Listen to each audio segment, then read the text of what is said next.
In this video, we present our technique for arthroscopic fixation of bony Bankart lesion using inverted suture anchors through bone turner. We prefer perform this procedure with the patient in the lateral decupitous position, viewing from anterior superior portal and walking from anterior and posterior portals. First, we debride the blood scalp with shaver and fully mobilize the bone fragment and try to reduce the position. And then we use the Elsevier device to mark the position of two anchors. First, it typically at the 4 to 5 o'clock position. The first anchor we use is a double-loaded 2.8 mm suture anchors from Smith Nephew, and the anchor was inserted percutaneously, and then we passed a suture passing device curved to the left for our right shoulder through the posterior inferior capsular and labrum to pass a suture through the tissue and remove the actual suture.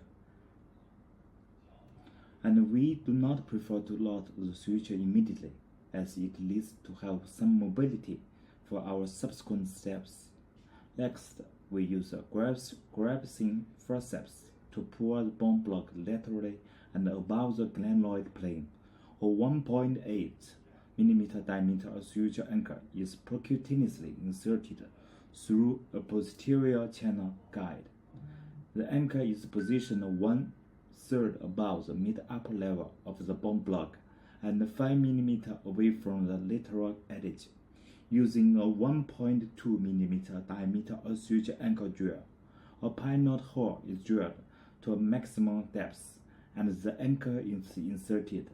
Once the anchor is placed, a glenoid guide is inserted through the posterior portal, positioned slightly higher than the location of the suture anchor after bone block reduction, and 5 mm deep into the joint.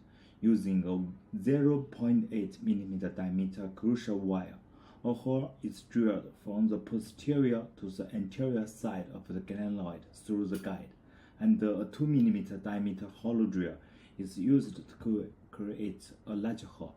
The wire loop is inserted into the hollow drill through the posterior portal and pulled out through the anterior portal, along with the suture anchors. Suture anchor sutures. The suture is then passed through the bone turner to the posterior side of the glenoid. Finally, the suture of the first anchor is tied through the anterior portal. The reduction of the bone block is checked, and each of the 4 suture limbs of the suture anchor was threaded through the hole of the slab plate.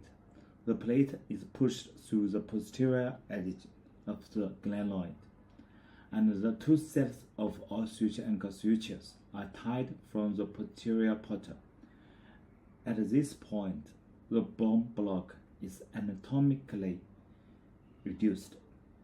After the completion of the procedure, all portals are meticulously closed with the interrupted absorber sutures, and the patient's arm is immobilized in a shoulder abduction sling.